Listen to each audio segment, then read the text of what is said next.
we have no doubt that the Zionist regime could not have carried out this blatant act of aggression without prior cooperation, coordination, and support from the United States.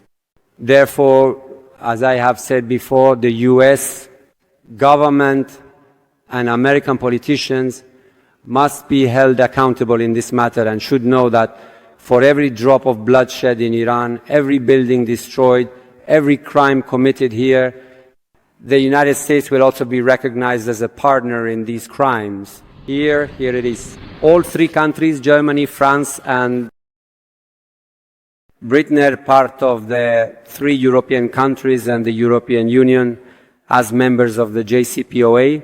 The JCPOA is a document that is still valid. And if these countries value their commitments according to this document and in line with UN Security Council Resolution 2231, they should have explicitly condemned the crimes of the Zionist regime, especially against the Natanz nuclear facility. The nuclear program of the Islamic Republic of Iran is the only nuclear program in the world that has been granted legitimacy by a Chapter 7 resolution of the United Nations Security Council. Absolutely not. Certainly, given the developments, we will make a brief decision. We are in close contact with the Islamic Consultative Assembly, and naturally, any decisions made by the Assembly are, by law, binding for the government of the Islamic Republic of Iran. Of course, the proposals you just mentioned are currently being drafted, and we will certainly coordinate as necessary with the esteemed Assembly during the drafting process. He is reading the statement. Unfortunately, you, the policymakers in charge of decision-making in America, are the ones who apparently still continue to provide their full support to the Zionist regime. And regarding their recent aggression against the Islamic Republic of Iran, we have no doubt that the Zionist regime could not have carried out this blatant act of aggression without prior cooperation, coordination, and support from the United States. Therefore, as I have said before, the US government and American politicians must be held accountable in this matter and should know that for every drop of bloodshed in Iran, every building destroyed, every crime committed here, the United States will also be recognized as a partner in these crimes.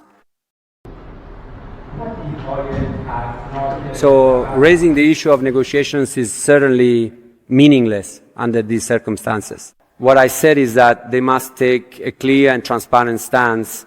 As a permanent member of the United Nations Security Council, the United States is obligated to recognize this act of aggression.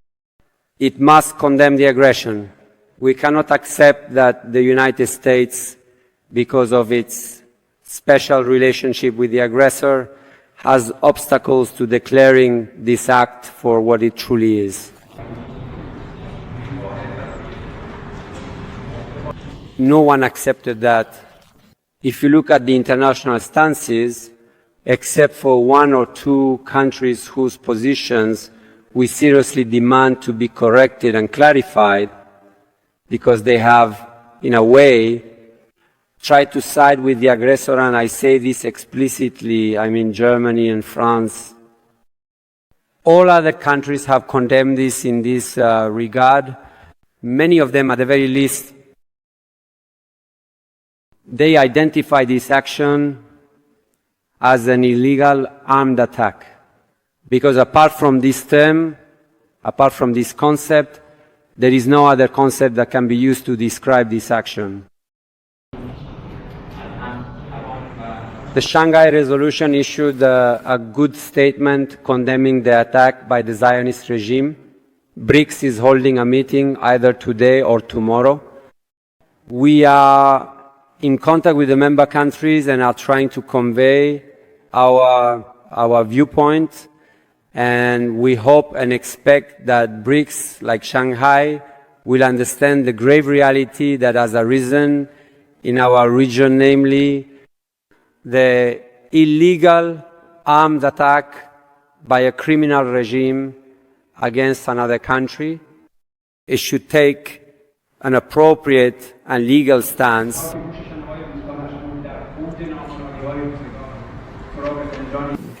We believe that China will use all its tools to have a positive and constructive influence in this situation that our region is entangled in.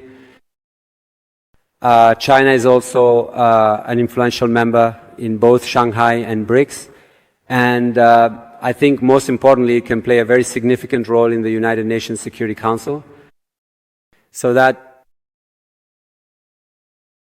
a consensus can be formed in the United Nations Security Council in order to confront this lawlessness and dangerous aggression. This war is the war of a wrong state.